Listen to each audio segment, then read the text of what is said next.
Hi everyone, welcome back to another video from Webtech Tutorial.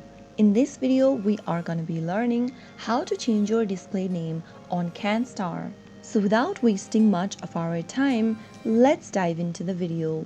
First of all, open a web browser, type in canstar.com.au and press enter on your keyboard to end up in the official website of Canstar.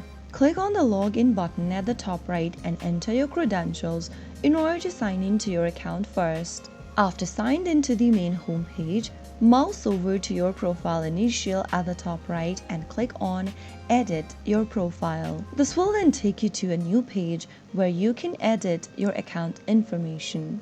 Go to your name tab and type in the new name that you'd like to change to for yourself and click on Save Changes. You can also edit other information such as date of birth, phone number, and address.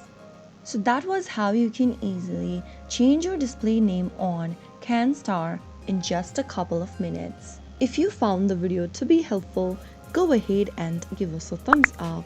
Don't forget to subscribe to our channel by hitting the subscribe button.